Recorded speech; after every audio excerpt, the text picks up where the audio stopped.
In the 1st century AD, the great saint Aryadeva, a great Indian saint Aryadeva, who was a direct disciple of Arya Nagarjuna. Arya Nagarjuna, who is revered as the second Buddha. And this great saint, Aryadeva, one of the greatest legacies of him is 400 verses. There's one text by the title, 400 verses. So there, and in fact this text is so precious. It explains about our life. It explains about how the misconceptions, ignorance on the different levels of miseries are created, and how to get out of these ignorance, how to get out of these miseries. Just dealing with our day-to-day life, he explained all these things. So in this text, what it says is that in Tibetan, sonam chungwe chue de la tezum zame samegyu. Kede tezum samgwini siva hubu chebagyu. This is Tibetan verse. In English, roughly, those with less merit will not even have a doubt in this teaching on emptiness. Should a doubt ever arise, will shatter our samsara into pieces. So the benefit of this teaching on emptiness. Those people say sometimes, oh, there's a teaching on emptiness. Oh, emptiness. Then we have no interest in it. But some people, emptiness, what is this? Oh, I don't know what it is, but it's very interesting. I'd like to know what it is, what it's talking about. So such a doubt in a sense of curiosity, if it ever arises, it shatters our samsara into pieces, let alone experiencing emptiness in its full form. Even to have such a curiosity, that helps us shatter our samsara into pieces, our just miseries into pieces. Okay. And precisely, if you get a little bit of experience of emptiness, little bit of experience of emptiness, it doesn't mean that you get a little bit of experience of emptiness and then you're saying, from today onwards, then you have no more samsara, you have no more suffering, then you achieve nirvana. That's not true. With experience with a glimpse of the experience of emptiness, and you gain a confidence that if I go into this meditation for longer, if more extensive studies, more extensive reflection, and more extensive meditation in the topic of the wisdom of emptiness, no doubt my miseries will come to an end. This confidence you will get. Okay, so therefore the teaching on emptiness is so precious, to the extent that the Buddha Shakyamuni compared two bodhisattvas. One bodhisattva who had been following the bodhisattva path for so many aeons, so many years, lifetimes, and another bodhisattva who was just newly became a bodhisattva. And yet, the one who newly became a bodhisattva has the realization of emptiness. Whereas the other one does not have the wisdom of emptiness. Just into the bodhisattva path for all these many years, but no wisdom of emptiness acquired as yet. Then the Buddha, our companion to the Buddha Shakyamuni, he was comparing between these two bodhisattvas.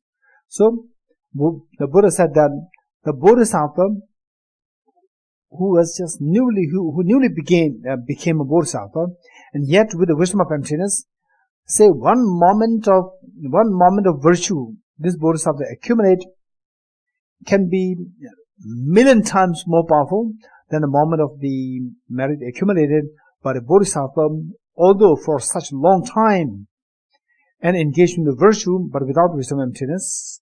If you compare the two virtues, the virtues accumulated by the one with the wisdom and emptiness will be far, far more excelling. This is what the Buddha himself said. So from this we see that the wisdom and emptiness is so precious. So in other words, for a vulture to cross the ocean, this vulture should have the two wings. We can't say that one wing is better than the other. Both are equally important. So one wing is the wisdom of wisdom. No, the wing of the wisdom emptiness, and the other is the wing of the bodhicitta, unconditional love for others. With these two wings intact, only then this vulture can cross the ocean of samsara and get to ultimate enlightenment, which is Buddhahood. Okay, this is so precious. And there are, the other stanzas mentioned here, and for you,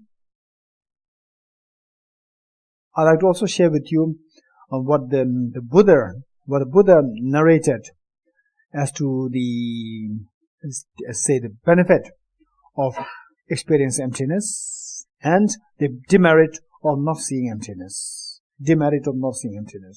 So in simple terms, all the fears that we have, all pains that we have, they're all nothing but coming from the same not seeing emptiness. Not seeing emptiness is self-grasping ignorance. It's all because of that.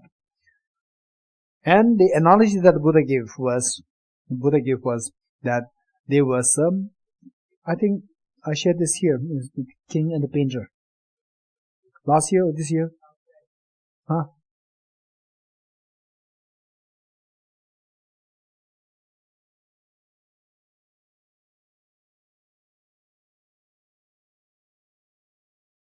Public talk. Okay. So how many of you were absent there? How many of you were absent there? Absent for that talk? Okay, how many of you were present there? How many of you were so there? Because, I did not see all the hands coming up. Some hands not coming in both. So therefore it must be so. Okay. So, what happened was that the Buddha narrated the simile that the king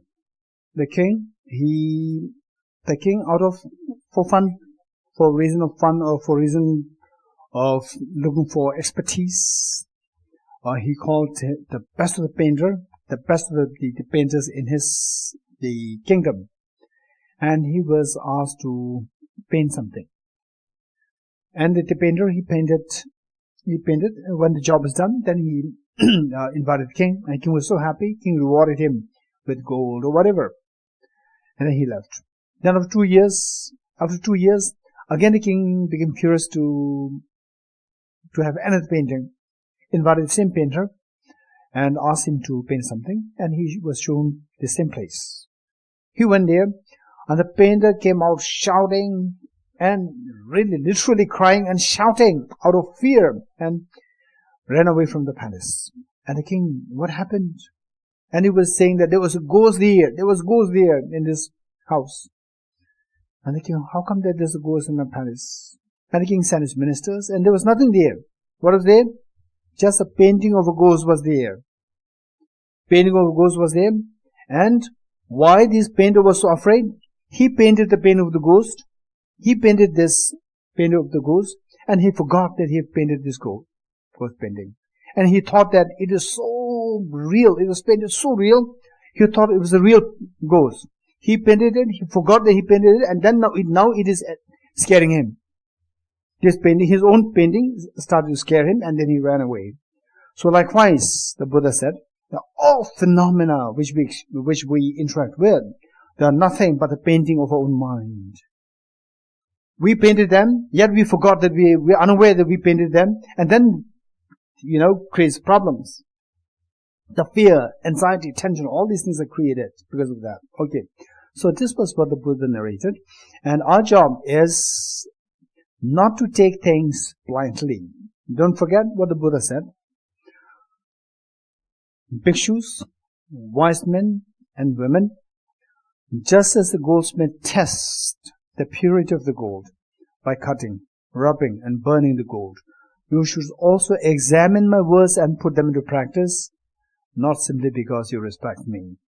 So this is the strength of the Buddha's teaching. So we are not to accept things blindly. In other words, we should be ready to ask questions. So the question which can potentially be raised here, after saying that That Buddha is saying that everything is like this, the painter and the painting. Everything that you encounter, they are nothing but a painting of your own mind. Your own mind painted them, meaning your own mind created them, and you are unaware that your mind created them. You see them so objectively real, and then they start creating fear in us. Okay, so this is what the Buddha indicated. From this, we should have the ability to ask question. How can I know that everything is the painting of my own mind? How can I know that everything is the painting of my own mind? So this is what we need to explore, right? Okay. So keep in mind that what we are doing here is more like just say a little bit of meditation on emptiness, and to give a little bit of say how the emptiness meditation is done. I don't know. It may be very challenging for me because I know there's some faces you're already familiar with the state of emptiness, and some faces they're brand new. Because brand new is going to be exceptionally challenging for me. So because all the information should be given, right? Anyways, let's all try, right? Let us all try. Okay.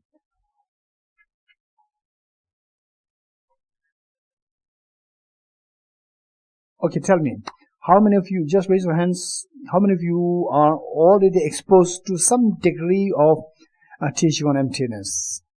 Some way or the other, teaching on emptiness, just raise your hands. Okay, no exposure to what emptiness. Somehow I saw the TBC announcement, it says emptiness meditation, so I became interested. Okay, raise your hands, those. Okay. 1, 2, 3, 4, 5, okay. And how many of you so? Okay, from the upstairs.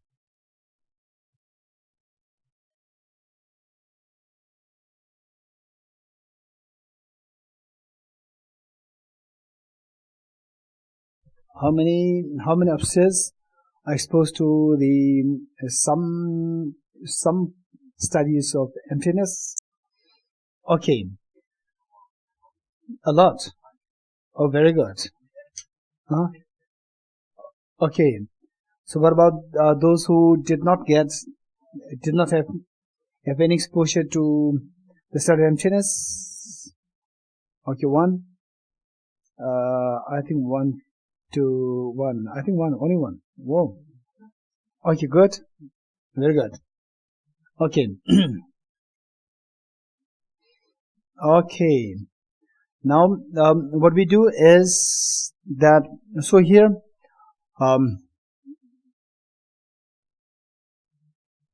keep in mind that emptiness does not mean nothingness. Emptiness does not mean nothingness. Say,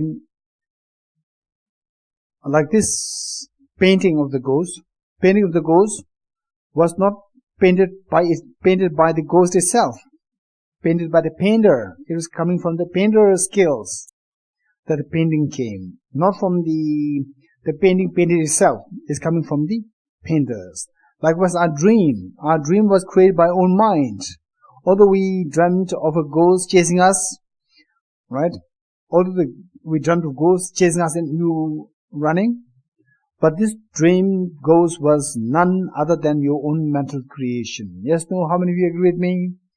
The dream ghost was simply creation of your own mind, although it started to scare you, but it's nothing other than your own mental creation. How many of you agree with me?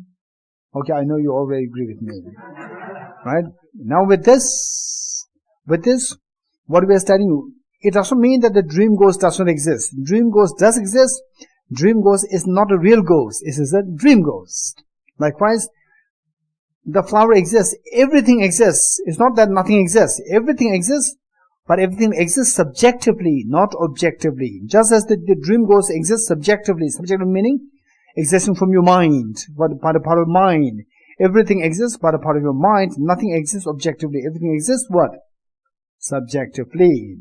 So emptiness means that things are empty of objective existence, implying that things do exist but subjectively. Okay, this is what we need to keep in mind. 1. Number 2 is we need to know what is known as the isolates and the entities. I'm not going to go into detail of this. Ideally speaking, for somebody to do the meditation, we need to have the prerequisite understanding of what is isolate, what is entities, and so forth. But here, because there are some of you who are totally new to the concept of emptiness, so I'm quickly explain this, what is known as isolate and the entities. Okay.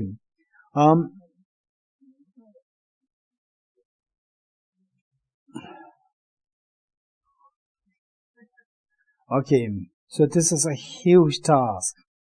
In the monastic universities, with a proper training in debate, in the proper exposition to many of the systems, they still take like few months to introduce this. And this is TPC is a very special center, so we will do that in few minutes. Okay. Say one thing that we need to keep in mind is, for example, say when we speak about the flower, let's say that these flowers are what? What's the color of the flower? Huh? Gray. Color of the flower? Red. Okay. The color of the flower is red. But let's say gray. The red flower, right? Let's say, what is this? What is that in my hand? It's a flower. And what's the color of the flower? Red. Okay. Redness of the flower and the flower, redness of the flower, the quality of the redness of the flower and the flower, are these two one or different? Huh? Are these one or different? Huh? Are these one different? Okay, say the color of the flower and the flower. If you say one, there's a problem. If you say different, there's a problem. If you say one, then the color of the flower and the shape of the flower, are these two one or different? These two are different. And the color of the flower and the taste of the flower, are these one or different? Very different. Right? Very different. Now the taste of the flower and the flower, are these one or different? Huh? Taste of the flower and the flower, are these one or different? Okay. So there, if you say different, there's a problem. If you say one, there's a problem. If you say one, then the color of the flower and the taste of the flower should become one. Because you have to say that the taste of the flower and the flower is one, and the color of the flower and the flower is one. So the flower, color of the flower and the taste of the flower, this should also become one. This is complication. If you say different, then there's a problem. Then these two should be two things. If there are two things, if these two are different, meaning two things, then there's a problem, because, say, when you speak of how many things in my hand, you will say only one thing. The flower is there. And the color of the flower is also there. Right? And the color of the flower and the flower, if these two are different, then you should say that there are two things. Different means two or more. Different means two or more. This is complication. So, in other words, okay, I'm not going to go into the detail of this analysis. Those of you who are interested in this, finally, how many of you want to be in samsara? How many of us here want to be in samsara? No one. How many of you want to get out of samsara altogether? Okay. If you really want to get out of samsara, there's no excuse. You have to study this. You have to study whether these two are one different, whether you like it or not, you have to study this, right? And the good news is that some of you may think that, oh, I'm not into mathematics, I'm not into logic. Not true. Your mind has the capacity to understand this logic. Only thing is just try. Give yourself a try. Without giving a try, and you say that I'm not into logic or mathematics, you are not doing justice to yourself. So you must try. You try this first time, second time, third time, fourth time, you come to realize that, yes, it makes sense, right? And then you will understand what exactly is emptiness. Okay, with this, the idea is that, when you speak about the flower and the color of the flower becomes the characterized, and the color of the flower becomes the characteristic. You getting it? Okay, the flower flower and the taste of the flower. What is the characteristic? Color and the taste of the flower. What is characteristic of the two? Taste of the flower is the characteristic, and what is characterized? The flower is characterized. You're getting it? Okay, so this we have to understand it. Same, oh, this flower is very beautiful. This flower is beautiful. What is the characteristic? Beautiful. What is the characterized? The flower. Very good.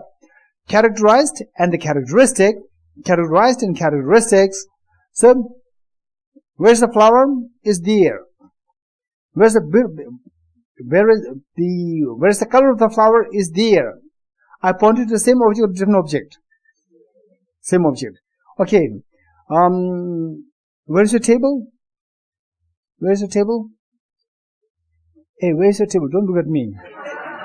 Where is your table? Is there, right? Okay. Where is the top plank of your table? Where's the top plank of your table? Very good. Where's the table? Okay, some people, they are a little afraid. Where's the top plank of the table? Is there. Where's the table? Is there. Some people are a little scared. Right? Okay, don't be afraid. Right? Where's the table? It's here. Where's the top plank of the table? Is here. Right? I pointed to the same object. You agree with me or not? Okay. I pointed to the same object. Okay, I pointed to the same object for the two reference. For the reference of the two labels. I pointed to the same object for the reference of the two labels. One, the table. What is the other one? Top plank of the table. Very good. Okay. I pointed to the same object for the reference of the two labels. Which means when you go to the object, these two are one. Because I pointed to the same object. Now in your thought, not on the object, on the subject. On the thought, let's see. Same. Okay, now sit properly. Do a quick meditation. Usually I don't suggest people to meditate with eyes closed. Now this exception, close your eyes. Do the meditation with eyes closed, but don't sleep. Okay. Meditate on the table. Quick, just few seconds. Meditate on the table.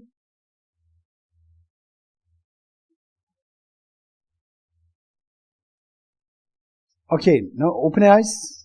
Open your eyes. Don't forget how you meditated on the table.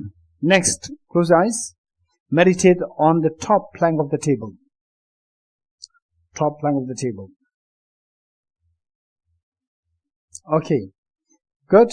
Open your eyes. Tell me. Anyone, just raise your hands. Do you see any difference in how the table and top plank of the table appear to mind? Is there a difference? Or it's just the same? Is there difference? Is there difference between the two appearances? Okay, if there is difference, tell me what's the difference. Yes, Biddy?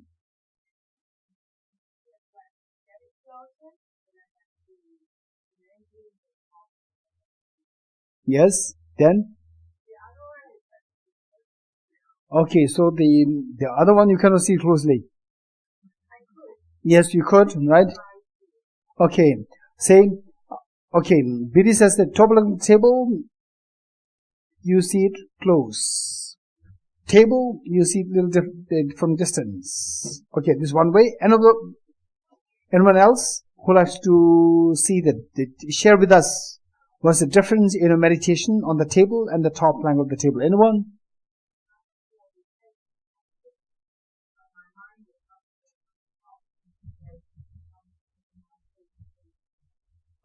Let's say when you meditate, when you don't touch it, when you don't go to touch it on the object, simply your mind, the table, one, top of the table, two. Is there any difference between the two? Yes? Just raise hands. Here, gentlemen here. Yes? What's the difference? Okay, from different angle. What angle? 45 or 50?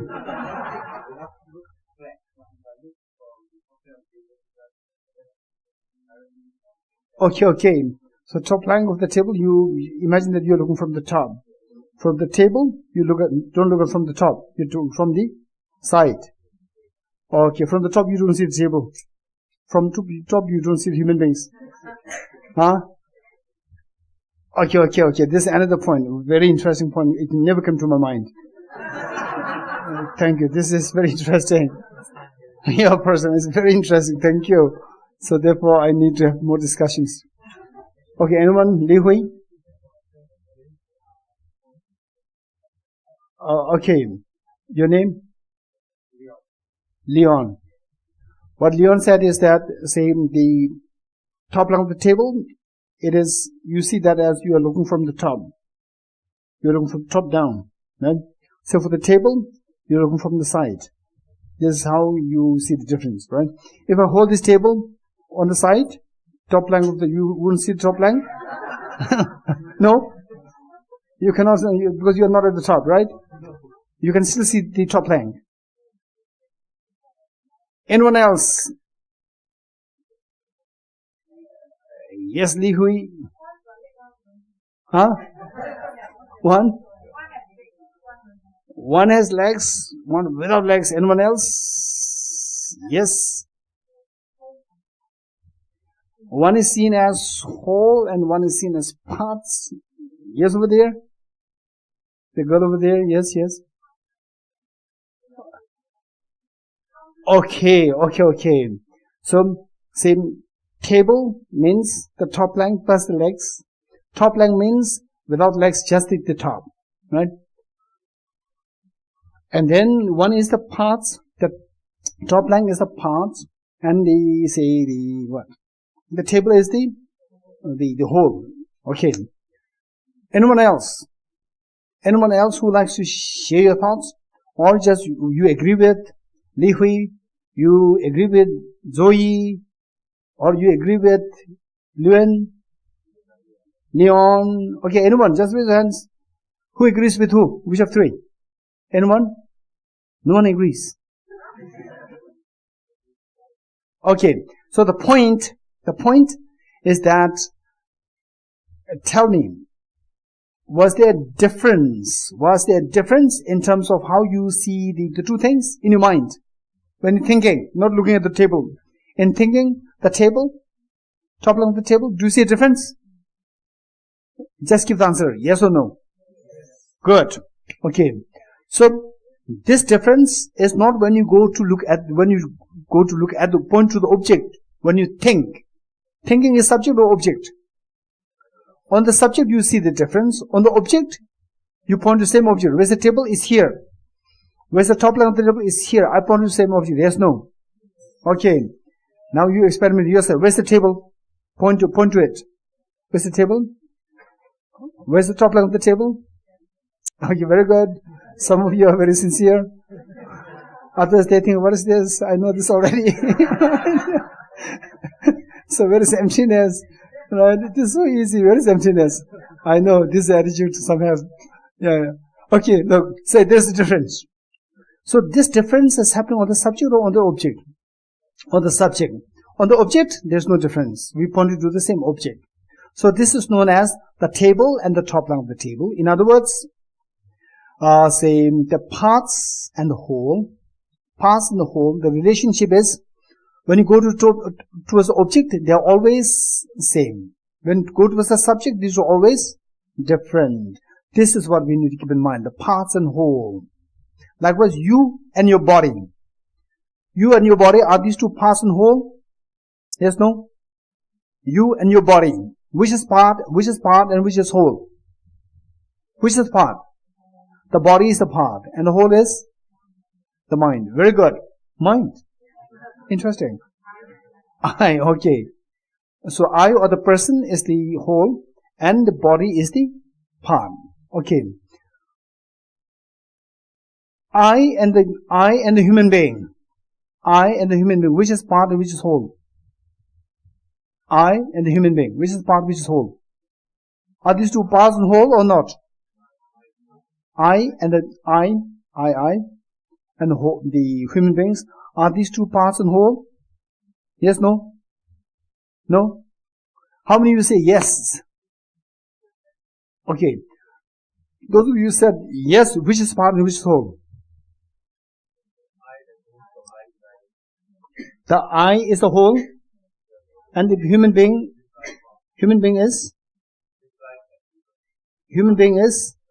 is a part. Human being is the part and the I is the whole. How many of you disagree with this? How? Okay, I, so from Wichang says that I is the whole and the human being is the part. Stephanie is saying that I is the part and the human being is the whole. Okay, how many of you agree with Wichang? 1, 2. How many agree with Stephanie? Okay. So what should we do now?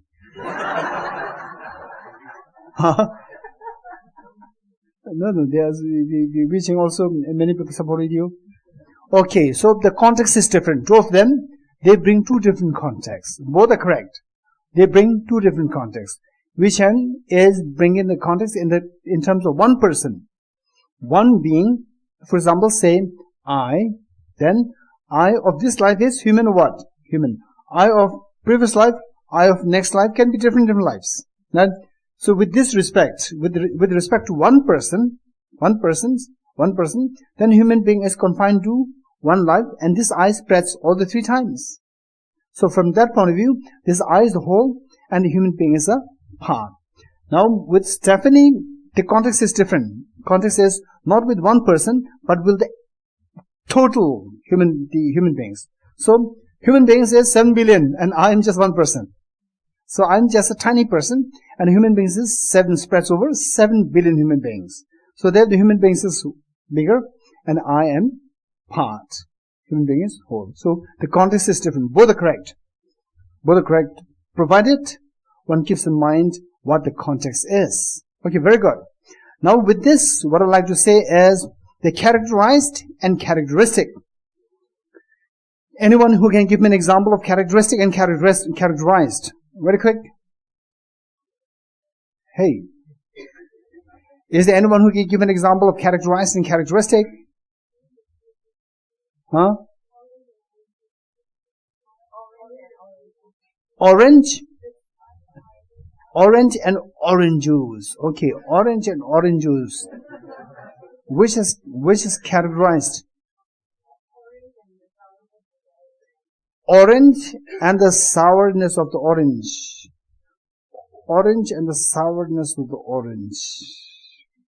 Which is characterized? Orange is characterized. And what is the characteristic? Sourness of the orange. Singaporean orange is always sour? Okay, you got it. Orange and the sourness of the orange. Now let me give you an example. The flower and the impermanence of the flower. What is characteristic and what is characterized? The flower is characteristic, characterized, and impermanence of the flower is characteristic. Very good. Now let's say emptiness of the flower. Emptiness of the flower. What is characterized? What is the characteristic? Flower is the characterized and emptiness of the flower is the characteristic. Okay, very good. Okay. So now with this, what we do is that, okay, now it requires a little bit of instruction. Instruction should be given. Once the instruction is done, then we will go into the meditation. Right?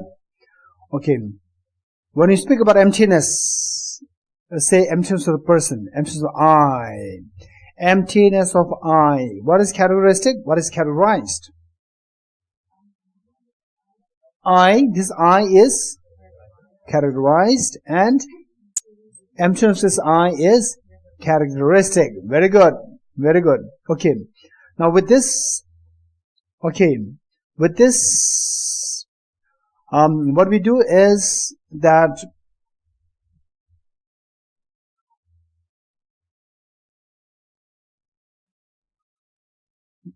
why the person having the nightmare, why that person has fear, why the the fear arose in that person?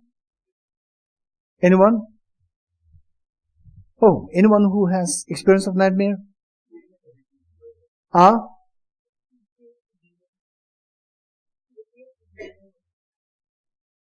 Anyone else who said something? Why somebody who went through, who's going through nightmare has so much of fear? Why? Somebody said it. Okay, so this person say the dream ghost. This person sees the dream ghost as real, right? Sees the dream ghost as real. So what's wrong with that? So what's wrong with us seeing the dream ghost as real? What's wrong with that? Because it's not real. It's not real, and you misconceive. You misperceive the dream ghost, which is not a real ghost, as a real ghost. This is the mistake. Okay. So imagine that you are the one who is going through this nightmare. At the moment you're going through the nightmare. See. At the moment you're going through the nightmare. And you are seeing this dream ghost as what? As real ghost. Yes, no? Dream ghost as objectively real or subjectively real? No, how do you see that when you go through nightmare? When you go through nightmare, you see that as objectively real. When you wake up, you see that as objectively real or subjectively real? When you wake up, you see that as subjectively real. Subjectively real means objectively? Subjectively real means objectively? Okay, very good. When we say that this flower, not this flower, say this water, now it's very hot, little hot, right? We are thirsty, but unfortunately this water is mine. When I say that this water is mine, explicitly I said that this water is mine. Implicitly I'm saying, it's not yours. From yours is empty. It's mine. You're getting it? So explicitly I said it's mine.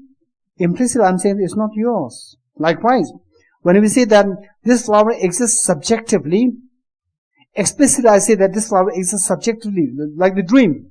Dream goes. Explicitly I say that dream goes exists subjectively. Oh, okay, tell me whether you agree with me or not. Dream ghost exists subjectively or objectively? Dream ghost. Okay, how many of you say that dream ghost exists subjectively?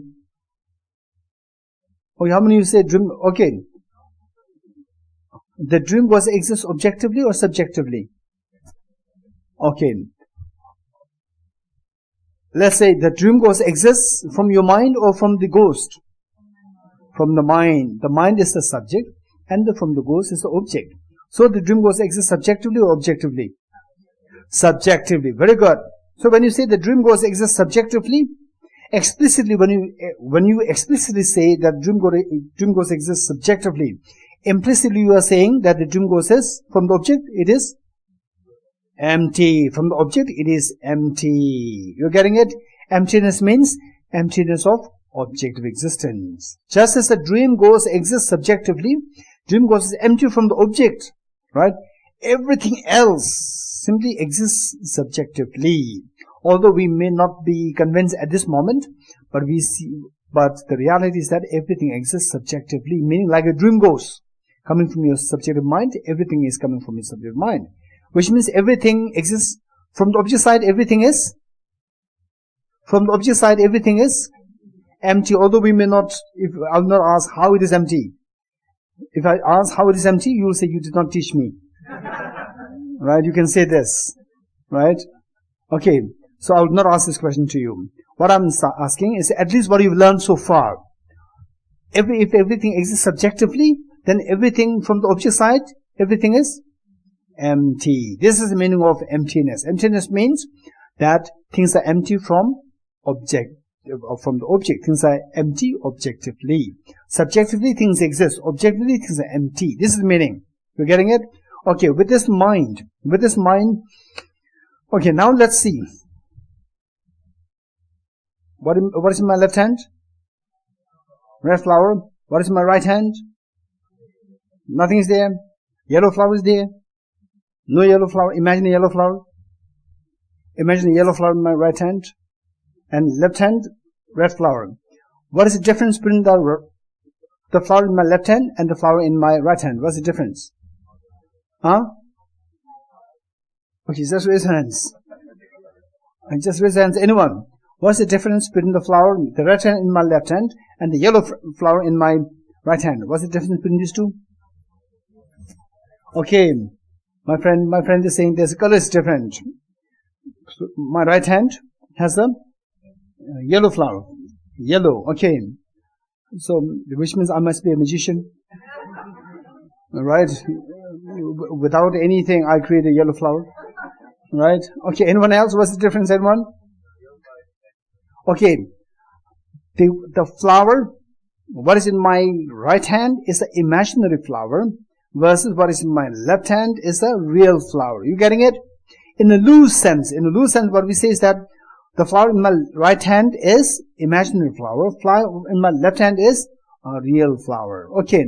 What does it mean by, what is the difference between imaginary flower and a real flower?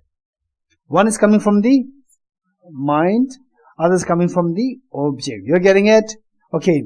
So the imaginary flower, ordinary people, even the street people who have no exposure to philosophy, right? People don't have to come to TBC or ABC to know that the yellow flower in my right hand exists subjectively. Right? You agreed? No, not. Still not agreed. You're not agreed, then it's terrible. Okay.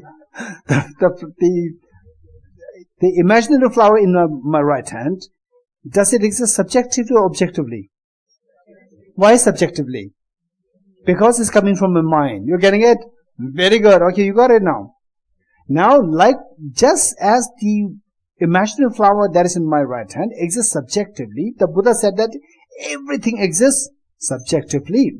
Subjectively means objectively empty. You're getting it? This is the meaning of emptiness. On the contrary, just look at it. Now, don't just say what the Buddha, don't just imitate what the Buddha said.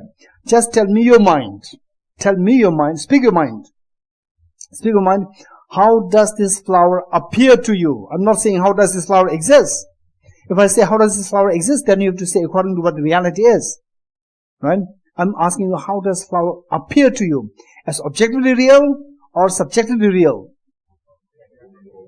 Huh?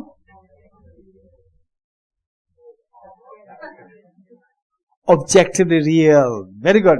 So, this is how the flower appears. So, what's the problem with this?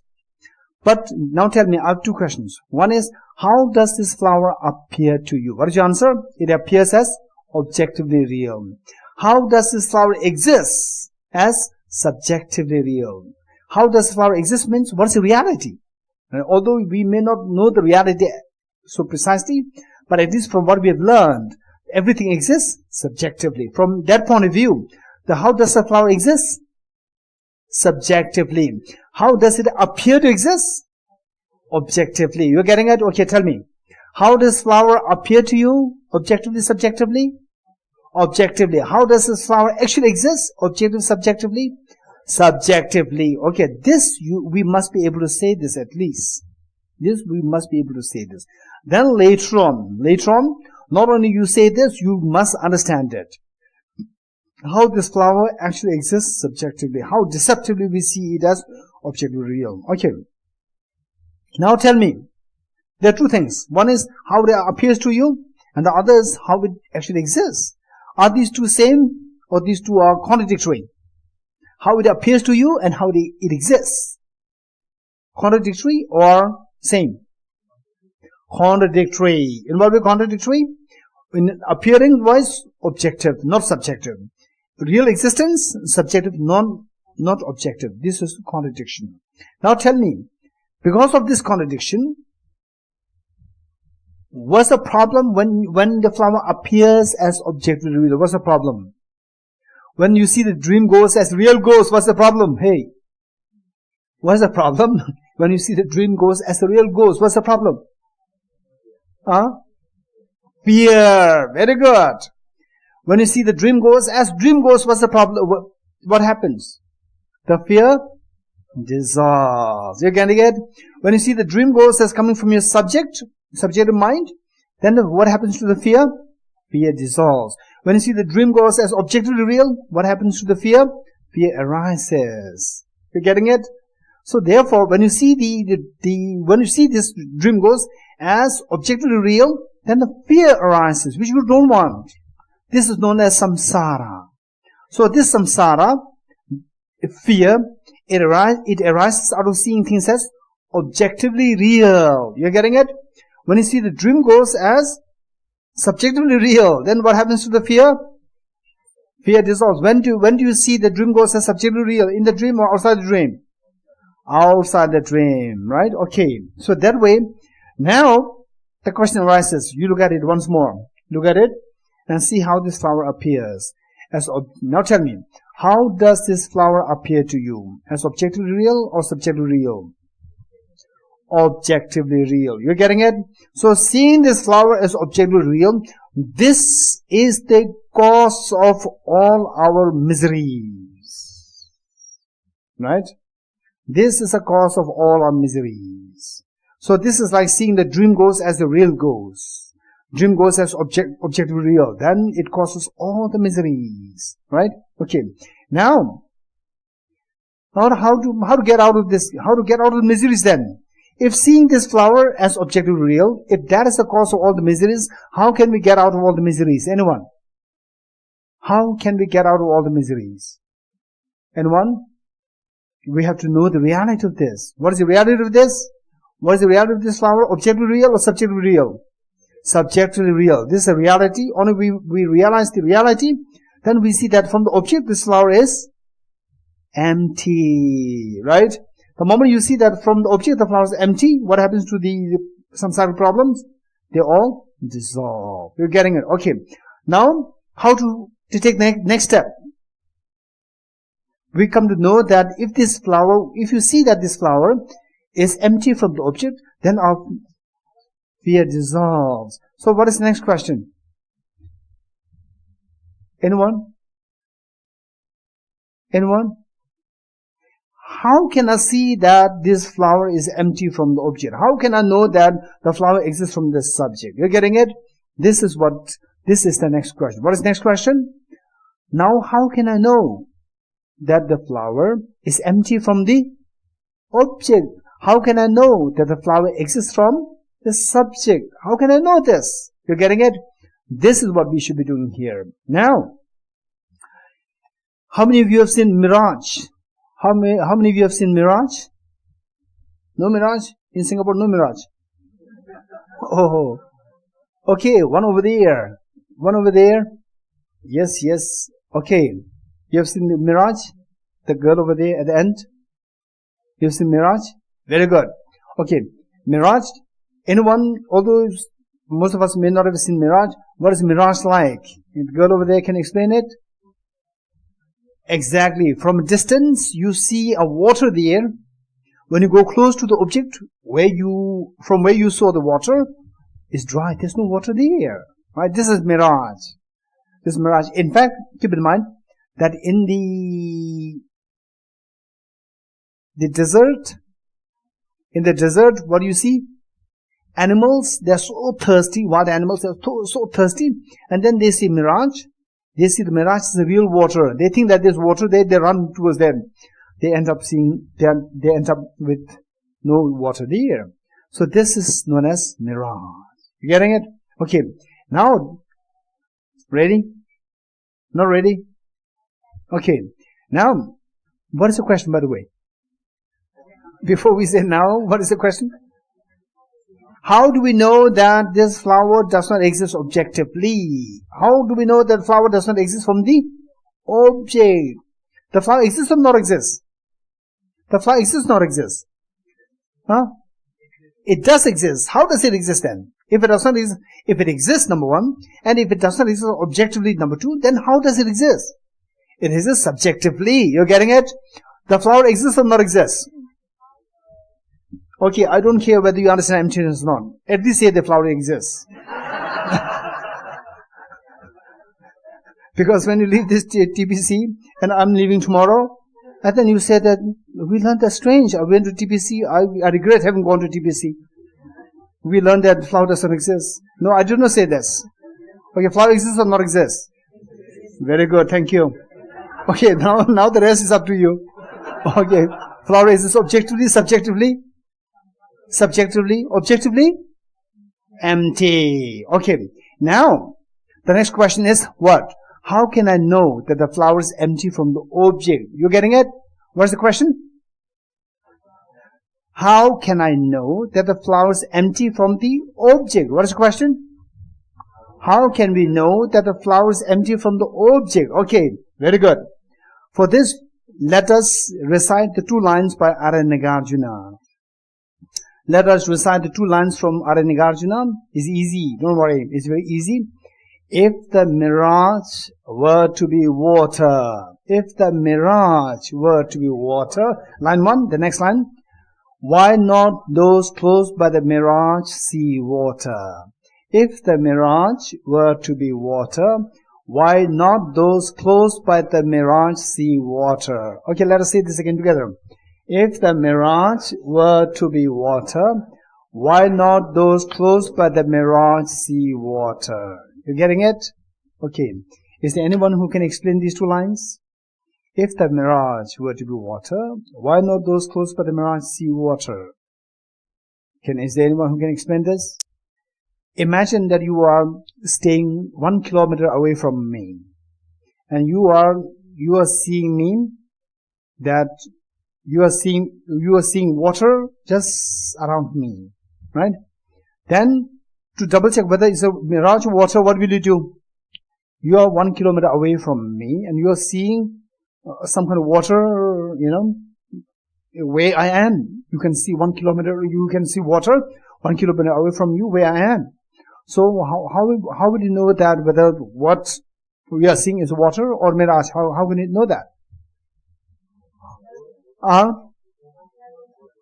Yes, come closer and closer, closer. If the mirage that you are seeing, if what you are seeing is the mirage, if what you are seeing is the water, why not those coming close to that object, still see as a water? Closer, coming closer, and you see that there's no water there, which means what you earlier saw was water or mirage? Mirage. You're getting it?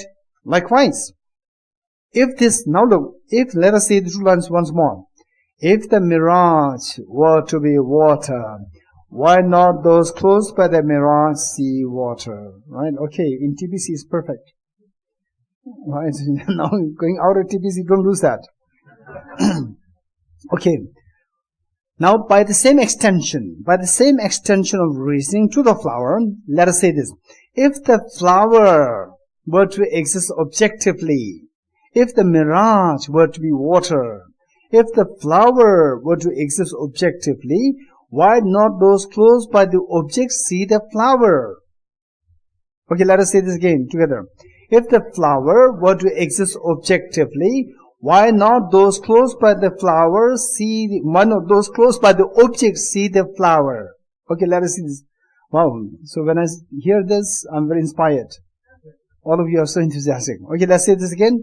If this flower were to exist objectively, why not those close by the object see the flower? Right? Okay. Going close was the object. If you don't see the flower, which means this is indicative of that the flower is empty from the object. You're getting it? Very good. Okay. Now let's say, okay, can we all see this flower now? Even with me, without holding it, you can see this? You can see the flower? Now let us show. Now look at the flower first. First look at the flower. Look at the flower and see how the flower appears. Like from 1 kilometer away, you look at where I am, you see water there. Now you look at it, you see the flower as objectively real or subjectively real. How does it appear to you? Objectively real. Now, okay, let's see. What are the 2 lines from Arya Nagarjuna?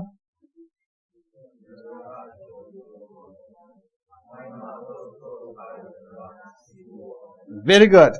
Now with the flower.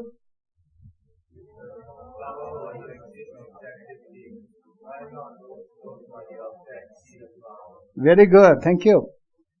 Okay, now let us see. The flower, if the flower were to exist objectively, why not those close by the object see the flower? Right? Now, as you go closer towards the object, if the flower disappears, then the flower number one, flower exists or not exists? Exists.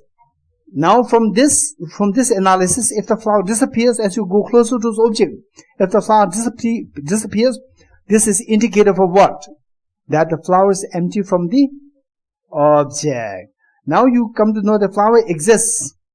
Flower is empty from the object. What is the conclusion? Therefore, the flower exists subjectively. You're getting it? Because it exists subjectively, it becomes like a dream. Just as a dream comes from the subject, even the flower also comes from the subject. Therefore, everything is like dream. You're getting it? Okay. Now let's go closer towards the object. Go closer to the object. Going closer to the object, let's say, going closer to the object, the flower is made of the petals. You agree with me or not? From distance, you will not see the individual petals. You will see the flower. Coming closer to the object, then you will start seeing the petals. Yes, no? Then you still go closer, you'll start seeing the cells. Yes, no? The flower is made of cells. Yes, no? Still going closer, you will see the cell membrane, the nucleus, cytoplasm. Yes, no? Yes? Still going closer, you will see inside the nucleus, you will see the cytoplasm. Yes, no? And what is the structure of cytoplasm? Beautiful eggs? No, it's not like that. It's very scary snake-like structure. Right? How it is drawn in the biology text.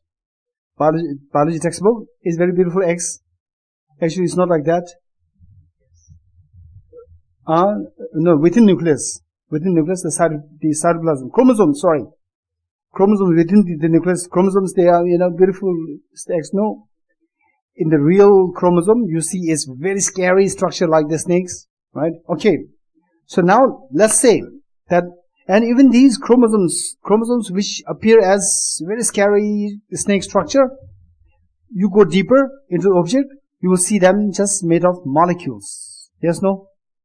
And you go still deeper, you see the molecules as further made of atoms. Yes, no? Very good. You can still go further. See the protons, electrons, neutrons, so forth.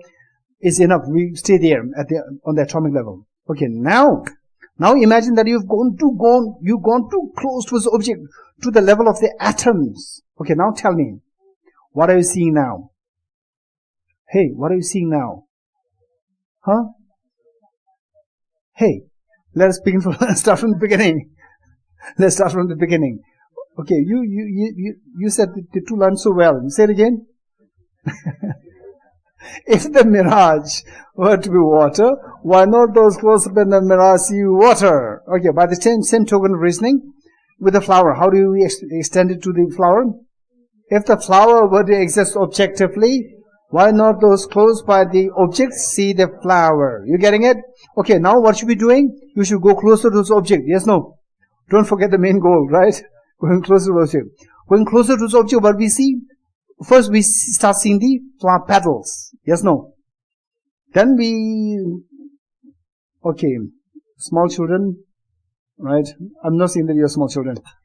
Small children, when you say, oh, where's the moon? The moon is there, right? You point your finger to the moon. The small children think that this is the moon. Fingertip is the moon. They look at the fingertip, right? So what we should do is that we are not to forget the main goal. What is the main goal? To see whether the fly is objectively or subjectively. This is what So just go into say the petals, then the cells, then what?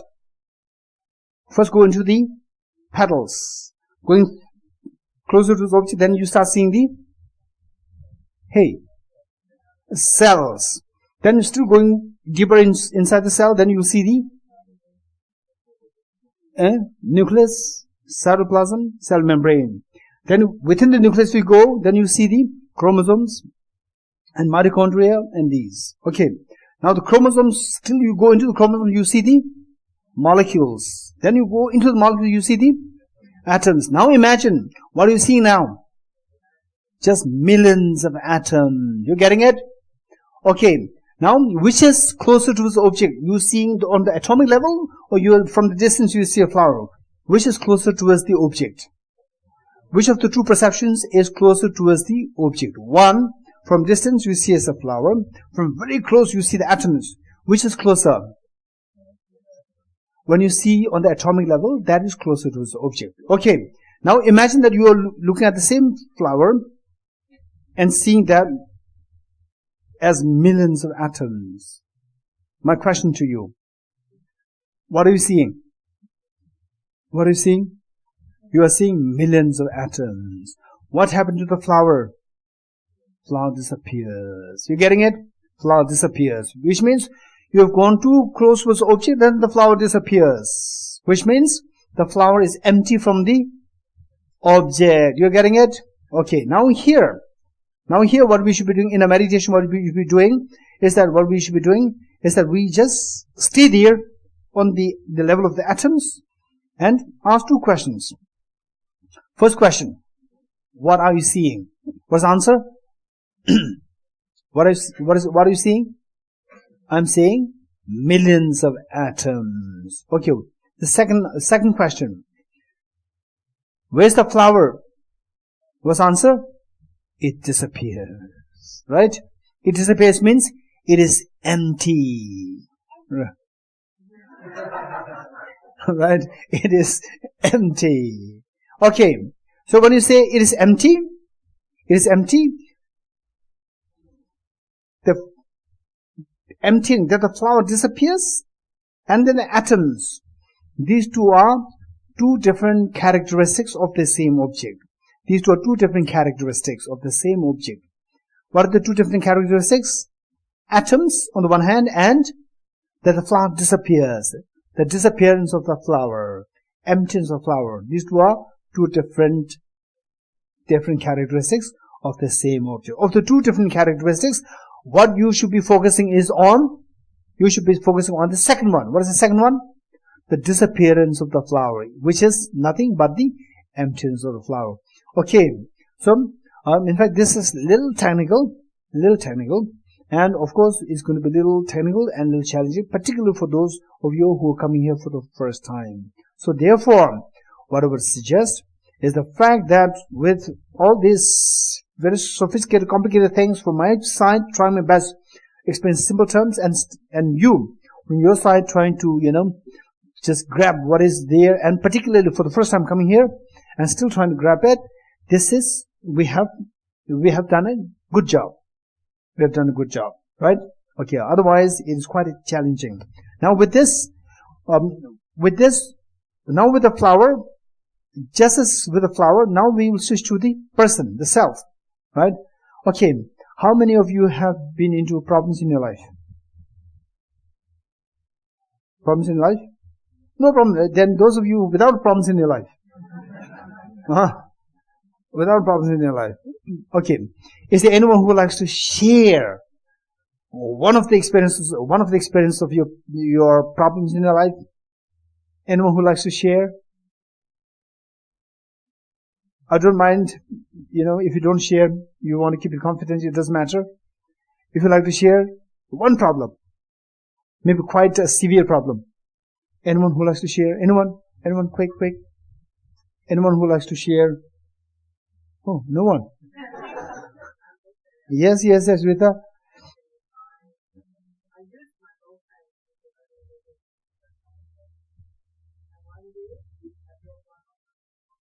Say it again.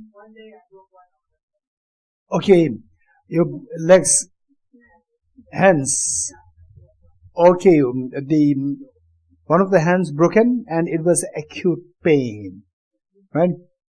And pain where? Pain to your friend or to you? You, right? I am in pain when one of my two hands was broken. I am in pain. Anyone else? Anyone else who likes to share experience?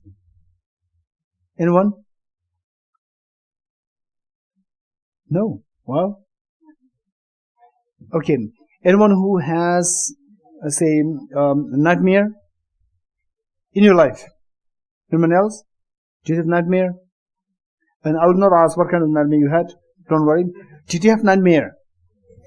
Yes. With nightmare, what is your problem? Fear, exactly. Who had the fear? You or your brother? me, right? So this I, again look, with the problem, what is one thing which is common to all the problems is that I have the problem. I went through the pain. This I is always there with the problems, right? So therefore, if you see that this I is dreamlike, this I is dreamlike, this I is dreamlike, then the problems, you will feel that is much, it's like, the problem disappears. So this problem, you feel it as a problem. You feel it as a problem when you feel that is associated with this I. You're getting it? So the meditation on the emptiness of the I, emptiness of the self is very helpful. Okay. Now, in the case of the flower, we went on the level of the atoms. With the self, we can go to the level of the atoms. We can go even grosser than that, not necessarily the subtle. We can go very gross. With the self, with the flower, we go into the atoms. With the self, we can go into the 6 elements. With the self, we can go into the 6 elements. And we can go into the atoms as well. It's up to you. Right? Okay, today we'll do the 6 elements. What are the 6 elements? Element of earth, fire, okay, earth, water, fire, wind or air, space, consciousness. Okay, the 6 elements. This we have to know. What are the 6 elements which constitute ourselves? One is element of earth, water, fire, air, space, and consciousness. Okay, let us say this again. What are the 6 elements which constitute each one of us? Element of earth, water, fire, air, space, consciousness. Okay, so now don't just enumerate what these 6 elements are. Now our job is to really understand what each of these 6 elements are. Element of earth. Element of earth. What is the element of earth? So what do we have if you go closer? If the mirage were to be water, why not those close by the mirage see water? If the person were to exist objectively, like the flower, if the person were to exist objectively, why not I see this person as I go closer towards the object? Okay, let us say this again. If this person were to exist objectively, why not I see this person as I go closer towards the object? Okay, now let's go closer to the object. Closer towards this object, what we see is that we see the same element of earth, meaning the thin skin, this is a solid part. Within the thin skin, we see the fatty tissues. Okay, how many of you have seen the fatty tissues below this thin skin? How many of you have seen that? No? Okay, Stephanie saw that. Anyone else? Oh. Okay, over there. Fung? Anyone else? Yes. Okay, you see this, and then you see that human being is terrible. You see this fatty tissues coming out. It's good enough. Okay, the fatty tissues is a solid part. Then you go inside, then you will see the what? You will see the muscles and the cartilages and these things. All these are solid parts. Then the heart, the lungs, and all the solid parts. Then the bones, skeleton, all solid. All these solid parts, they constitute the element of earth. Element of earth. So tell me, you are looking for what? If the mirage were water, why not those close by the mirage see water? Likewise, if this person were to exist objectively, why not I see this person as I go closer to this object? What are you looking for? You are looking for objectively existent person, and if the person disappears in this process, then is indicative of emptiness of the objectivity of the person. You're getting it? Okay, now we're looking for what? You're looking for the objectively existent person. By looking for the person, going closer to this object. Now, first what we see is all the solid part, element of earth. Which of the element of earth, just remove all those things which are not the person. Element of earth, is that the person? All the solid parts, the heart, the lungs, each of them, they are not. Just remove them. Mentally remove them. Then what is left? Element of the water. What is the element of water? The blood which is pumped in and out by the heart. Even that is also not me. Remove that. What is left now? Element of fire. What's the element of fire? What's the element of fire? The body heat. The body heat is also not me. Remove that. What is left now? Element of air. The air which I breathe in and out. That is also not me. Is it me? Is it the element, the air that you breathe in and out? Is that you or not? 100% not. Remove that. What is left now? Element space. Element space is vacuum in nature, and this person is a solid in nature. So the person which is a solid in nature cannot be this space, and space is also not me. Remove that. What is left now? Only consciousness is left. What is consciousness? Your thinking mind. Only thinking mind. And thinking mind, is it you or not? Is it you or not? Thinking mind, your mind, is it you or not? Are you boy or girl? Some of you are boys, some of you are girls, right? And what is your mind? Your mind, is it boy or girl? The mind does not have a gender. Gender is posited on the basis of the body. You agree with me or not? So therefore, even your mind is also not you. One. Number two, people can see you or not. People can see you, people can find you, but people cannot find your mind. So therefore, even the mind is also not you. Remove that. What is left now? Nothing is left there. Okay, right? Okay. Your name? John Singh. Okay. Let's say, now remove all these 6 elements of the John Singh. Where is John Singh?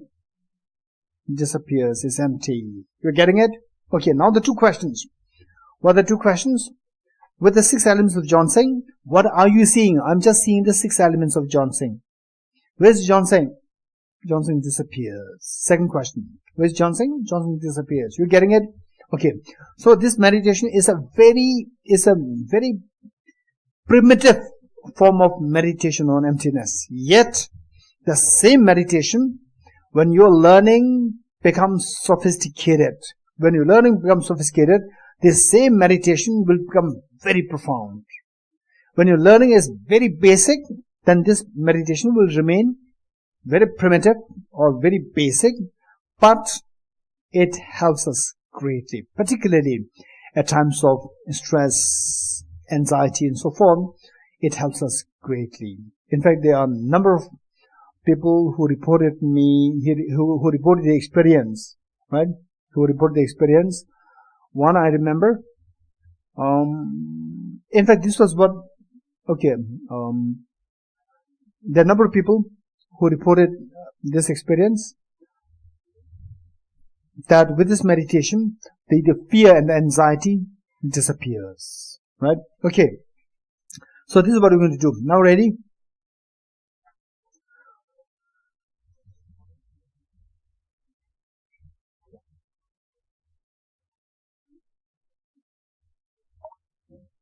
Okay. You ready? Sit. Sit upright. Sit upright. Okay. So now this meditation on the emptiness of the self, emptiness of yourself. So this meditation, although it's going to be very basic at this moment, we're going to do this, and this is going to be a guided meditation. It's going to be a guided meditation.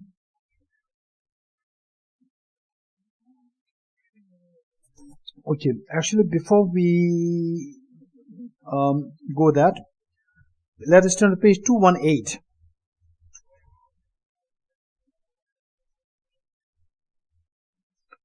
Page 218. Page 218. Okay. Stanza 2. Arya Nagarjuna's Ratnamala Precious Garland. Okay, let us all read these 2 stanzas together slowly. And see, while we read this, see if you understand that. If you understand it, right? I'm sure that the first stanza you will understand it very easily. Second stanza may be a little challenging for you. Some of you it may be easy, right? But after we read this, I'll explain the second stanza. It's also very simple. Then we read it once more. Then you will see that both stanzas are easy and very relevant to a meditation. So these 2 stanzas, His Holiness the Dalai Lama oftentimes recommend people to memorize by heart and use them in your daily meditation. Okay. Okay, first let's read the 2 stanzas. If the person is not earth, not water, not fire, not wind, not space, not also consciousness, and not all of them, where is the person out of those? Just as a person is not truly existent because of being an aggregation of the 6 constituents, so each constituent also is not truly existent as the aggregations of their own constituents. Okay, very good. Okay, how many of you could understand the first stanza? Yes, now I understand this first stanza. How many of you? How many of you? Okay, those upstairs? How many of you can understand? Very good, okay. Now, what about the second stanza? Second stanza also is understandable, right? Very good. Second stanza, let me quickly explain this. With the first stanza, we go to explore where this person is. The person disappears. What is left? 6 elements are left. Now, the second stanza, just as you explore the person and the person disappears, the second stanza explores what is left. What is left? Constituents or the elements are left. Here, what is said as the constituents mean the elements. Elements and constituents is same. So now with the second stanza, you explore is saying that person disappears, but the elements are left. Constituents are left. Even the constituents do not left. Even the constituents, if you subject them to the same analysis, constituent, for example, say the element of earth, the heart, for example. Even the heart, you see that even the heart is made of the cells, and none of the cell is a heart. Again, you see even the heart also disappears, right? So this even the cell also disappears. Cells are also made of numerous molecules. None of the molecule is a cell. None of the atoms is a cell, right? So that we see that every time you see something is left there, even that also disappears when you subject the same object to this same analysis. So, just as a person is not truly existent because of being an aggregation of the 6 constituents or 6 elements, so each constituent, like element of earth or constituent, the earth constituent, also is not truly existent because they are also aggregations of their own constituents, of their own parts. Okay. Now we're going to do the meditation. Good.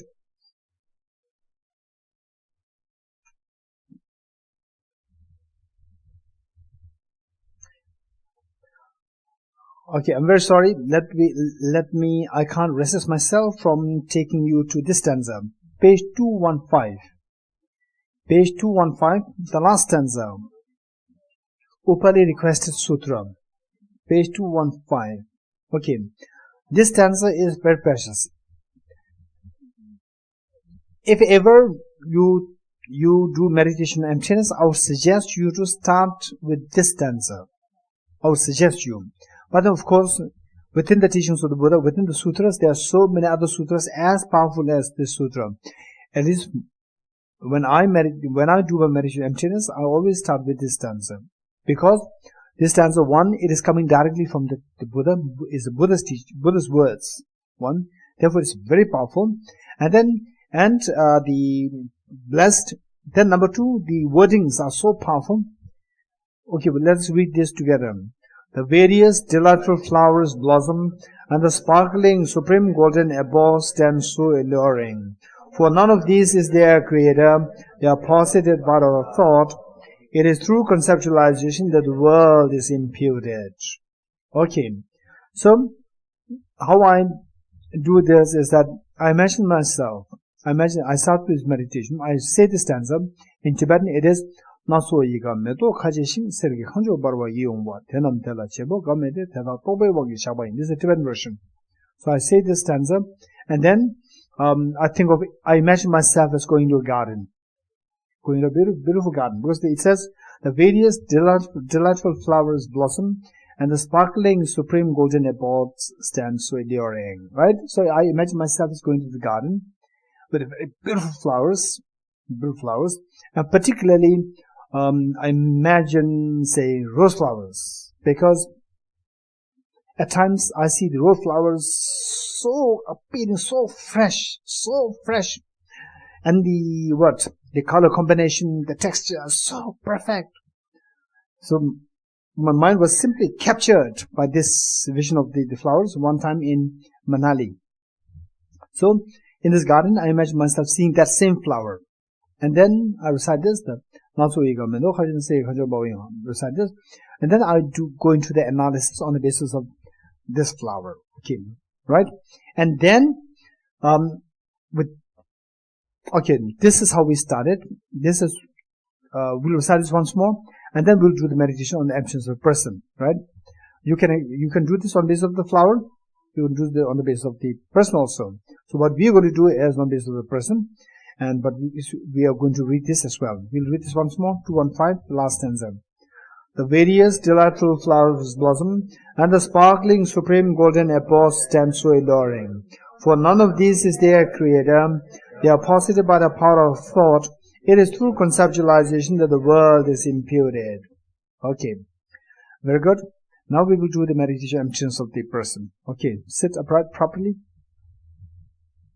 Since that this is guided meditation, be in the present moment and just follow the instructions. Don't try to think of what was said earlier. Don't try to ruminate over what was said earlier. Don't try to anticipate what is going to be said, and so forth. Simply be in the present moment and follow the instructions. This is so important. Okay.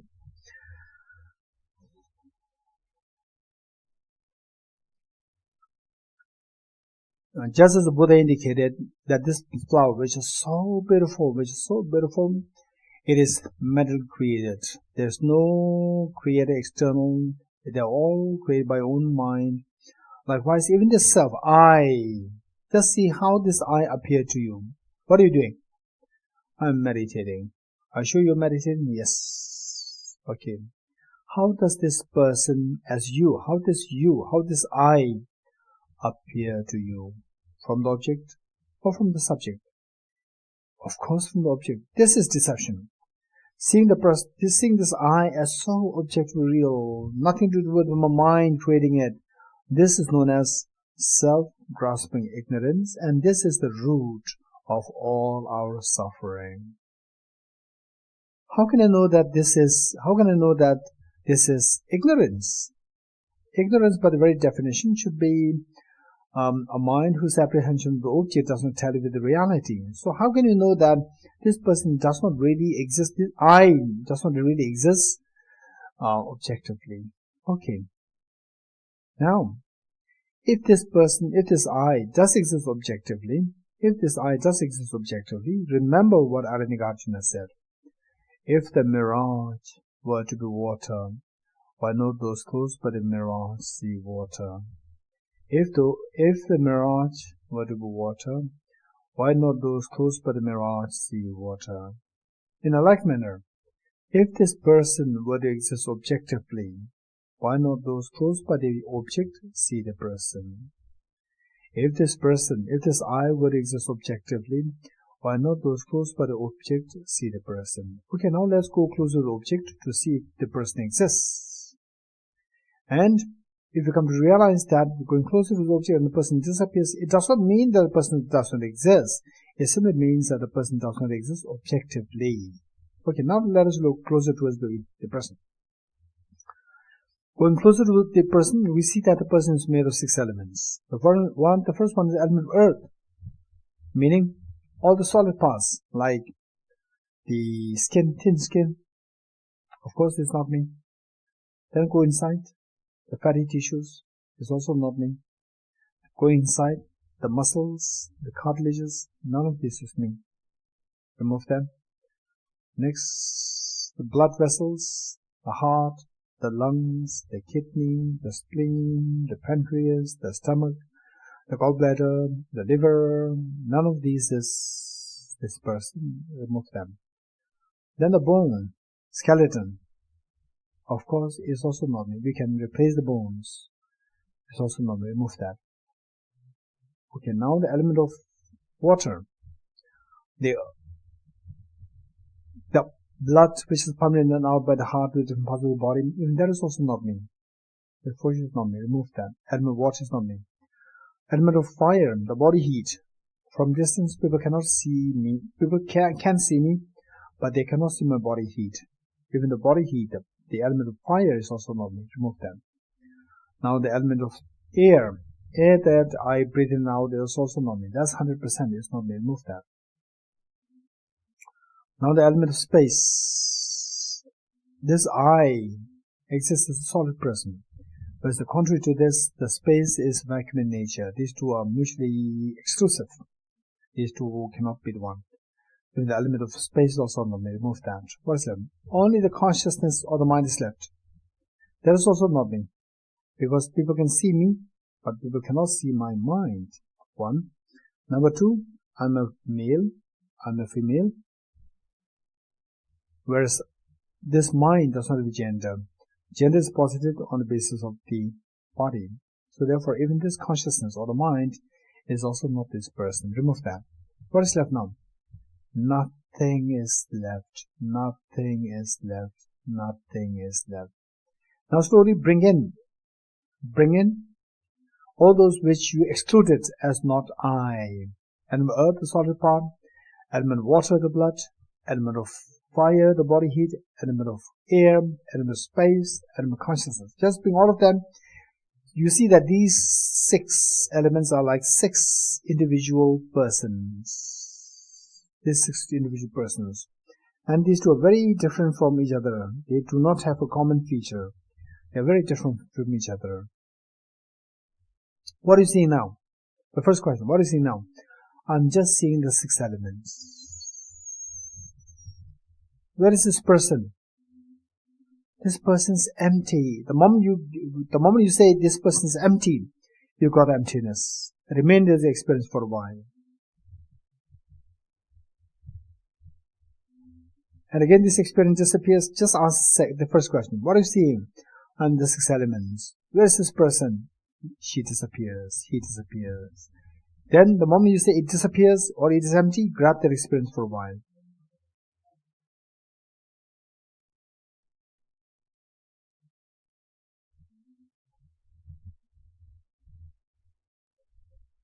If the 6 elements come back to you, again ask the same question. Because if you keep seeing the 6 elements, even though the person disappears, but if you keep seeing the 6 elements, you are not meditating on emptiness.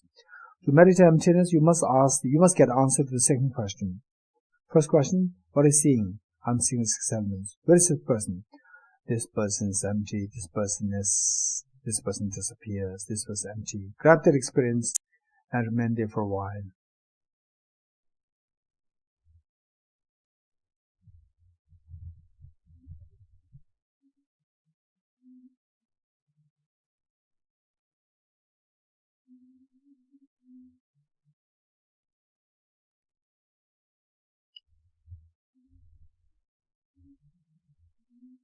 Okay, so from this we see the person disappears. It doesn't mean that the person is empty. Person is empty from the object side. So since the person exists and yet not existing from the object side, is a clear indication that the person exists subjectively. How do we know this?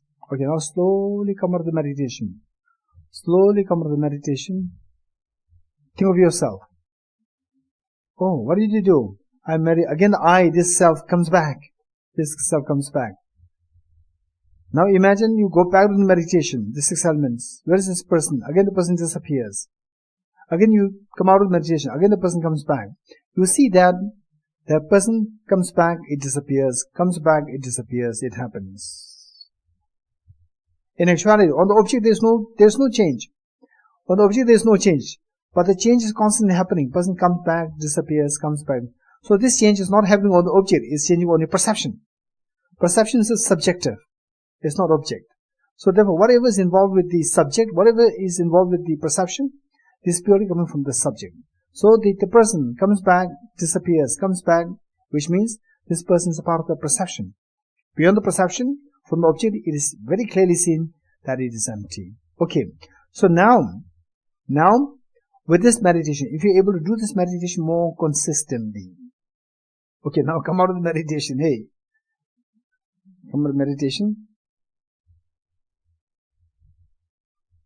Okay, come out of meditation. Come out of meditation. Okay, now with this meditation, slowly. Okay, with this meditation, if somebody gets a tinge of fear, don't take that as a negative omen. You are very lucky. It's an extremely auspicious omen. If you get a tinge of fear out of this meditation, right? And then this, why I'm saying that is auspicious indication is because you are turning away from samsara. How we see things the way when you're in samsara, now you are revolutionizing your thinking, because of which a fear comes to you, because you are turning away from samsara. Okay. Now with this fear will not last long. This slowly, if you continue with this meditation, the fear will be replaced by joy. Acutely intense joy. And at times, physiologically you could feel that. Physiologically you could feel that's incredible, the serenity, the calmness of your mind will come to you through this meditation. Okay. Now from this you see that, okay, now look at the other person sitting next to you.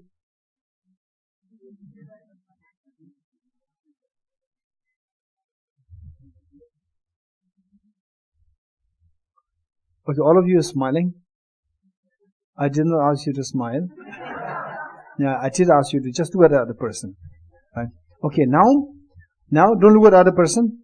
Don't look at the other person. Don't look at the other person. Okay, don't even look at me. Don't even look at me. Okay.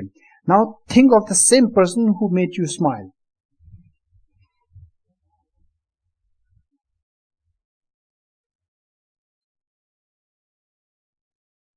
Okay, now come out. I see that nobody is smiling. Right? But on one hand you are looking at the same person, and then you think of the same person there. When you look at the other person, it made you smile. When you think of the person, you are not smiling. What's the difference? Because when you look at the other person, you see that person is objectively real.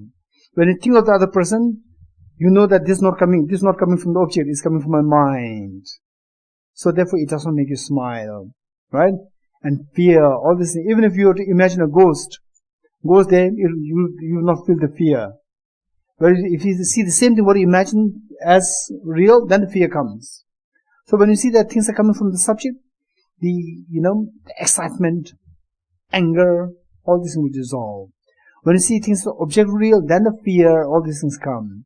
And if you say like this, you think of the other person, and still you continue to smile, then it is time for you to go to medical hospital. Right? You just think of the person and then it makes you smile, you're smiling. It's very dangerous. Right? Okay. So, with this, slowly, right? Now imagine, again you look at the other person. Now today you are looking at the other person, definitely. Look at the other person in the light of the atoms, because the other person's the body is made of atoms, millions of atoms, yes, no? Yes? Okay, now look at the other person. Okay, before look at the other person, be prepared yourself, right? Okay, other person, I'm looking at this person, right? Don't look at the other person. He or she is nothing but made of millions of atoms. Right? Think of that. And then slowly turn towards the person and look at the other person in the light of the atoms. Okay, be prepared. First, just think of other person who you're going to look at in the light of the millions of atoms. Okay, now slowly turn towards the person. See the person in the light of the atoms.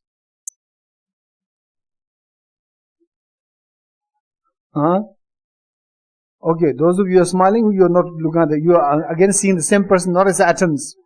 Right? Those who are not smiling, you may be looking at it as atoms.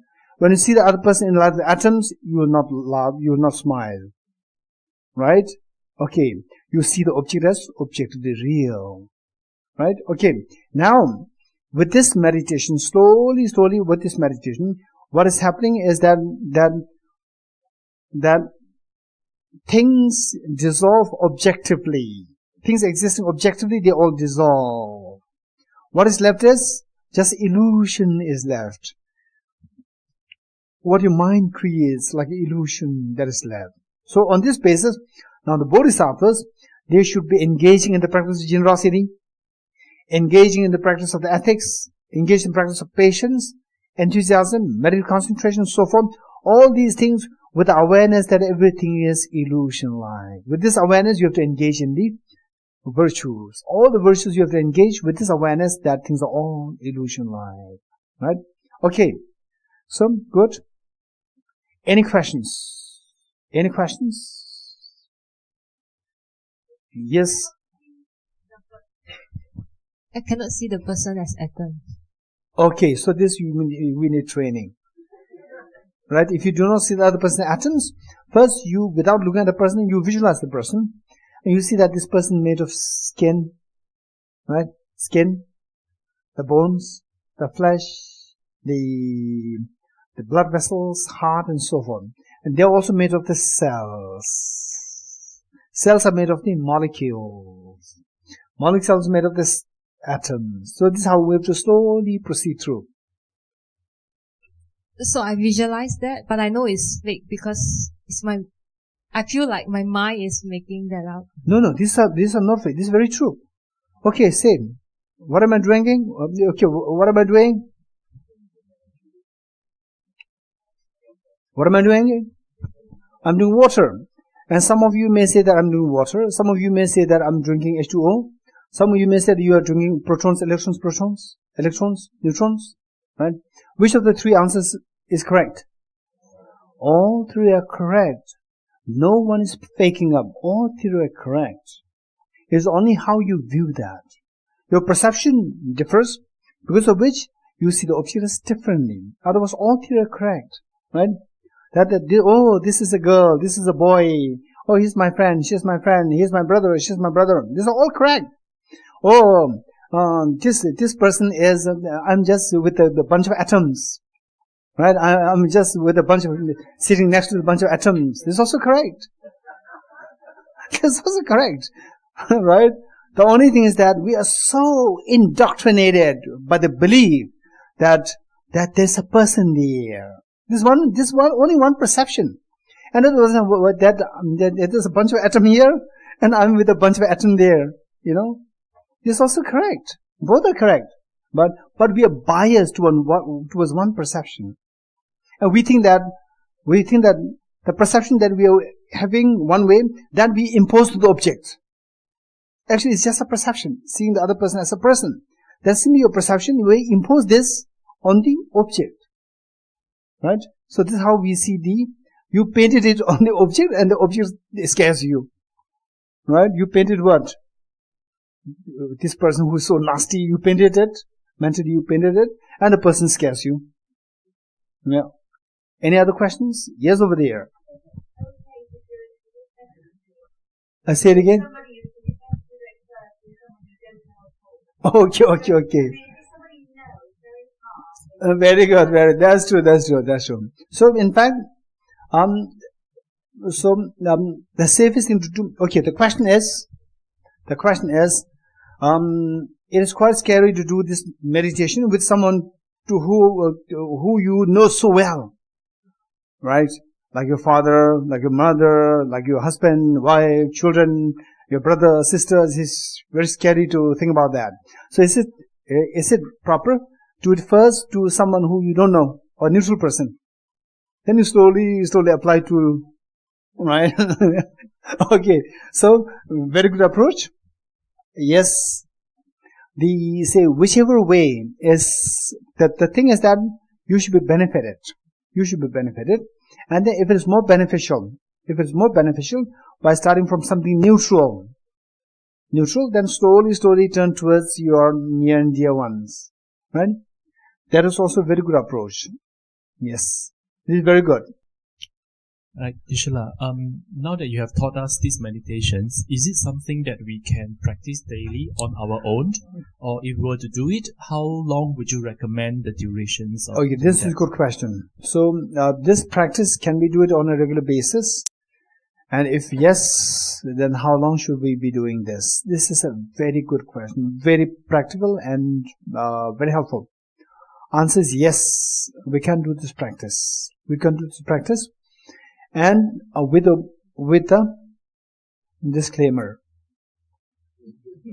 With a disclaimer that by doing this practice, if we don't focus on go to have an extensive learning of emptiness, then to this meditation, initially I will draw the graph for this experience, right?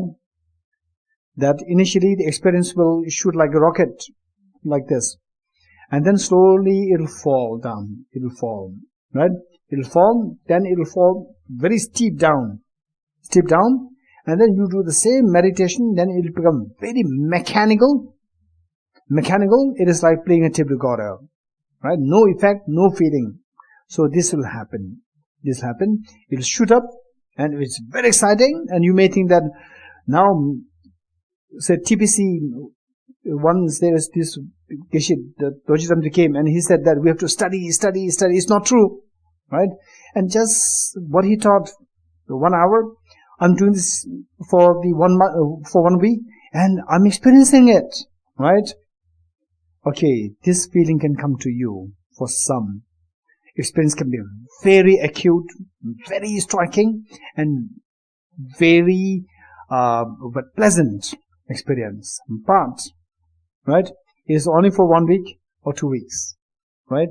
And then it'll fall down, right? So, fall down, and when will you make it go up once more? If when it goes up, it'll not go up like rocket, it'll go up slanting. Second phase, only slanting, never rocket like this. Rocket will come to only the initial phase, and it will fall down, and then if it should rise again, it will just go slanting, not rocket like. Okay. Whereas, if you don't focus on the extensive studies, then it will not go like this. It will simply become totally mechanical. And then you see that was the point of this meditation, right? So from this first, but there is a benefit. What's the benefit? From the first experience, you come to know that strange experiences do come. To maintain experience, to reinforce this experience, we need extensive learning of emptiness. So I would say that one book that I would suggest you to read is by His Holiness the Dalai Lama, How to See Yourself as You Really Are. How to See Yourself as You Really Are. Okay. You read this and say what I would suggest is that, for example, this book, just, and How to See Yourself as You Really Are, just keep reading like 1 or 2 pages every day. Just keep reading 1 or 2 pages every day, right? You understand it well and good. You don't understand, don't worry. What is happening is that your mind is constantly being activated, because this kind of meditation on emptiness, it requires a very active, very fresh, active state of mind. For this, it has to be the same it should be activated. So this activation, we can't expect that to be activated over just 1 day. We do it, say, consistent, but don't do overly. If you do overly, it may not be very healthy, right? Say, do the meditation for like, say, 3 minutes, 4 minutes a day, and then spend more time on reading the books. And most important thing is TBC is here, ABC is there, and the other teachers are there. Make sure that you attend the classes. So that way, with the one-on-one, or say with the living teacher, then you see that your mind, the ability to grab at things, ability to tease apart nuances, they will all constantly be activated and become sharper. So that is very precious, very precious. So therefore, to have a residential teacher, for example, here in TBC, Geshe Yundanla, and then in ABC, Geshe Chungila, and other centers, to have highly qualified Geshes, the people are very fortunate, right? So we must not miss the chance. This is very important. And don't expect that, say for example, if I teach, right? Because we are just 1 day, I have so many new things to say, right? If I had to sit with you for every day, then you might feel it's so boring, right? So therefore, don't expect every day is a great excitement coming to TPC, Geshe Indala. Wow, it's so exciting. Tomorrow is so very exciting. Don't expect that. New Year comes only once a year. Right? Don't expect that. And the more important thing is that we have to be changed. We should become a happier person.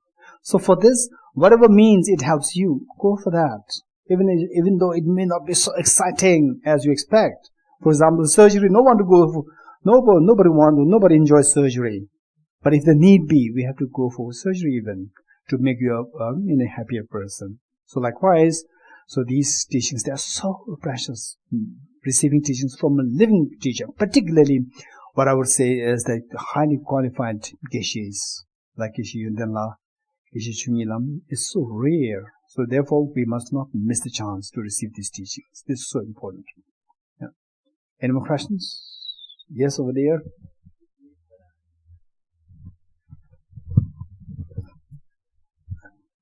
Should this meditation be guided by a teacher first before practicing? Okay, this is a very good question. So the question is whether or not this meditation should be initially guided by a teacher. This is a very good question. I would say, depending on the propensity of the individuals, 80-90% of the people requires guided meditation with the help of a teacher. 80-90% of the people. Yeah, that's very true. Yes. And emphasis there should be three different phases. 3 phases. PHASES. 3 different phases.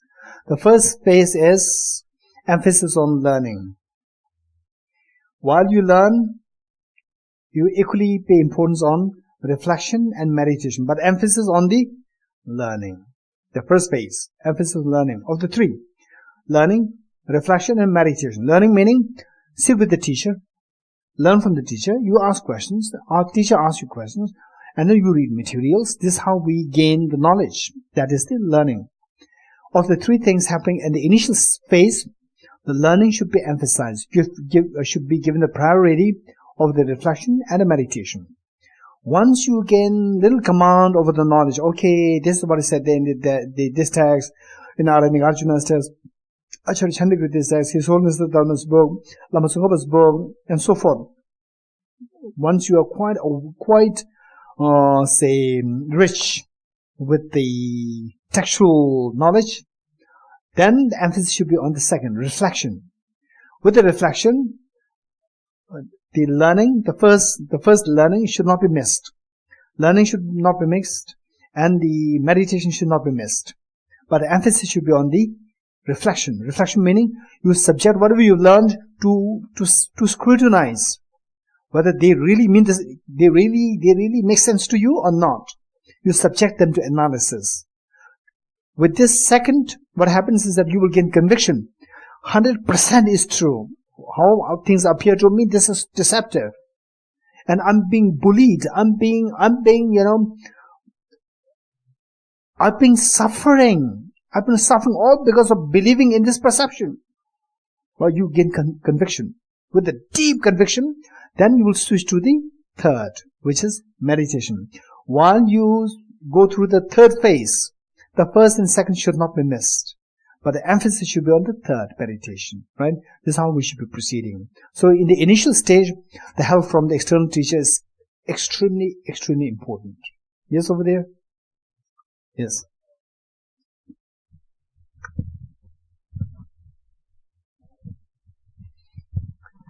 Thank you for the teaching. I've learned a lot. So, okay, coming from someone who has been here only the first time, so I'm listening to this for the first time. So, I'd like to get my head around it, if you don't mind. So, you mentioned that the study of emptiness is of the utmost importance. It allows you to dissolve the fear, to take away the misconception of the mind. So that was your words. So, can I understand this as like that I'm not really a religious person per se, but I appreciate philosophy and I find this very appealing. Isn't this study of philosophy is like a study of perception of things, where rather than seeing things as it is, you see a different angle and it can be just different. Can I understand it like that? I don't know whether it's I do not understand your question. Okay, I'm sorry. From a or maybe from a non-religious point of view, from a philosophical point of view, isn't the study of emptiness just a study of a different way of looking at things? And okay, this is known as the study of ontology. Study of ontology, say how your mind perceives, that is more epistemology. So the study of ontology and the study of epistemology, this is the distinction that we need to make. In Buddhism, both are emphasized. The study of ontology is purely philosophy. So, how do things exist? How do things exist? This is study of ontology. This is what we are studying now. Another one is how your mind interacts with the object. That is the study of epistemology. That is a very separate study in Buddhist philosophy. Right? And what this mind is, study of psychology. They are all different subjects. Right? So what we study today is into the study of the ontology. Yeah. Last point. So what you're trying to tell me is that Buddhism, what you're learning, it's actually marrying all this together to give you what you call a complete picture of what it is. Am I understanding it right? In fact, you are very right. Same to really whether or not the three things, they are more interconnected. Is this your question? That's very true. Same, the more you understand these three things, the study of the epistemology, the study of the psychology, study of the philosophy, then your understanding of emptiness will become even clearer. Yeah, these three are all connected. Thank you. Very good question. Anyone else? Yes. Yeah, just wondering if we can see the reality of things. For example, the atoms is true. What kind of feelings that we have? We have a fear, a joy, or what kind of feelings? Okay, this is a good question. Say when you see the reality, so I'm sure you are talking about the ultimate reality. When you see the ultimate reality, what kind of feeling comes to us? Okay, so basically what I would say is that seeing the atoms is not seeing the ultimate reality. So for this, TPC has to organize a whole retreat on emptiness, a week-long retreat. And your name? Oh. Ho. Okay, Ho. I would say that this retreat should be, if you want to really know what is the exact experience, the minimum number of days required for the retreat is 15 days. Minimum required. And that too, not in Singapore. All the people who are interested should be exported to some other place. Yes, we have to study. You have to just intensely be there. And if somebody doesn't want to be intensive, then we have to go for 1 month. Make it more days and less intense for 1 month. Minimum. Right? So the text says, I have no experience. The text says that, say, initially there could be a tinge of fear.